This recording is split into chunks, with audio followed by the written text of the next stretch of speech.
Hello दोस्तों, कैसे हैं? आशा करते हैं आप सब ठीक होंगे। तो आज की कहानी है पिता की 3 बातें, जो कि ये 3 बात समझ जाएंगे तो ज़िंदगी बदल जाएगी। तो ये कहानी अंत तक सुने दोस्तों। एक गांव में माधव नाम का एक व्यापारी रहता था। उसका एक बेटा भोला था। माधव का बादाम काजू बेचने का व्यापार था। माधव की सेहत कुछ ठीक नहीं रहती थी, इसलिए वह अपने काजू बादाम शहर में बेचने नहीं जा पाता था। एक दिन माधव उदास बैठा था। भोला बाहर खेलकर घर आया तो उसने अपने पिता से पूछा, भोला क्या बात है बापू, तुम कुछ उदास बैठे हो?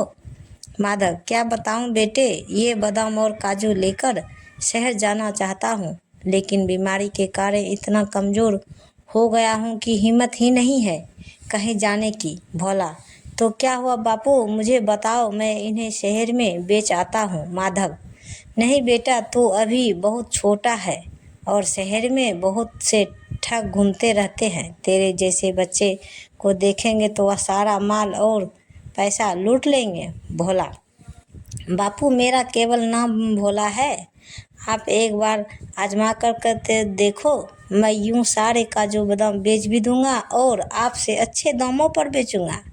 भोला की माँ ने, नहीं नहीं, छोटे से बच्चे को शहर नहीं भेज सकते, आप कहो मैं चली जाती हूँ, लेकिन मैंने तो गांव का बाहर का रास्ता भी नहीं देखा। भोला, माँ तुम्हें याद है, मैं एक बार बापू के साथ शहर गया था, मुझे रास्ता अच्छे से याद है, मुझे जाने दो। भोला बहुत देर तक जिद करता रहा। आखिर माधव उसे शहर भेजने के लिए तैयार हो गया। माधव, बेटा शहर जा तो रहा है, लेकिन मेरी 3 बातें याद रखना, तुझे कोई लूट नहीं सकेगा। पहली बात, अपनी माँ से 4 रोटी ले जाना, जब भी भूख लगे तब 3 बार ये बात बोलना, उसके बाद खाना। वह बात है, 1 खाऊं तो 2 खाऊं, 3 खाऊं या चारों को खा जाऊं। दूसरी बात, जब तू रात को किसी धर्मशाला में विश्राम करने के लिए रुके तो जो भी कमरा ले उसकी शकल कुंडी अंदर से लगाकर देख लेना। अगर शकल ठीक से ना लगे तो अगली धर्मशाला में चले जाना।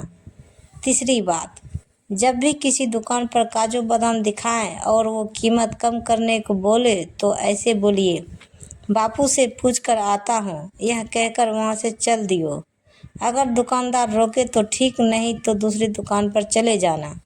भोला ने सारी बातें ध्यान से सुनी और 4 रोटी और 1 प्याज लेकर एक पोटली में मेवा भरकर शहर पहुंच जाता है।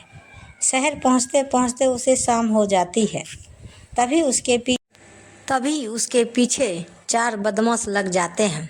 भोला इस सब से बेखबर एक अंधेरी गली से जाने लगता है।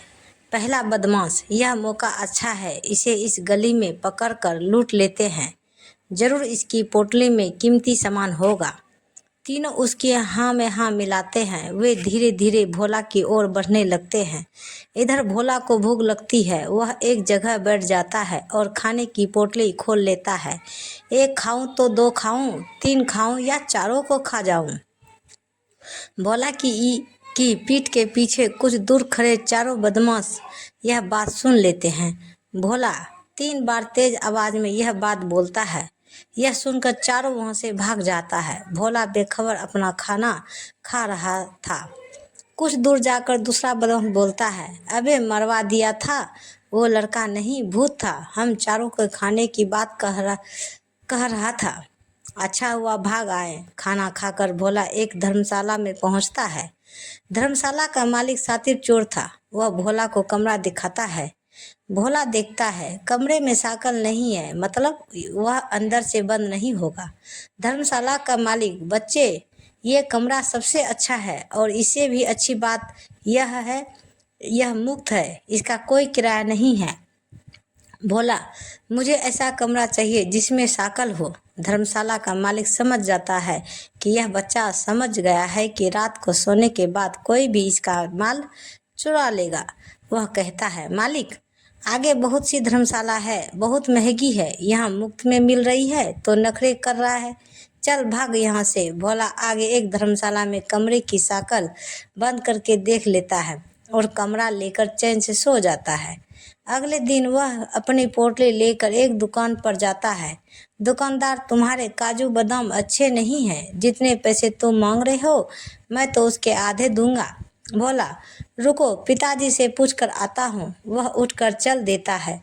दुकानदार, अरे मैं तो समझ रहा था ये तो अकेला है, इसके साथ इसका बाप भी है। सही दाम में दे रहा है, खरीद लेता हूँ, कहीं किसी और दुकानदार को माल ना दे दे। सुनो लड़के, सारे काजू बादाम तोल दो और पैसे ले लो। भोला सारा माल बेचकर पैसे लेकर अपने घर आ जाता है। शिक्षा, बड़ों की सीख को बिना कारण पूछे मान लेना चाहिए। तो ये कहानी यहीं समाप्त होती है दोस्तों। तो प्रेम से बोलिए जय माता दी, हर हर महादेव। ये कहानी आप सबको कैसी लगी दोस्तों, कमेंट बॉक्स में हमें ज़रूर बताइएगा। और ऐसी कहानियाँ सुनने के लिए हमारे चैनल को जल्दी से फटाफट सब्सक्राइब कर रहे हैं और बेल आइकन जरूर घंटा दबाएं। तो दोस्तों, कहानी सुनने के लिए धन्यवाद। तो हमारे वीडियो में अभी तक जो भी चैनल नहीं सब्सक्राइब किए हैं, प्लीज़ हमारे चैनल सब्सक्राइब कर रहे हैं। और दोस्तों, मिलते हैं अगले वीडियो के साथ। तब तक बाय बाय दोस्तों।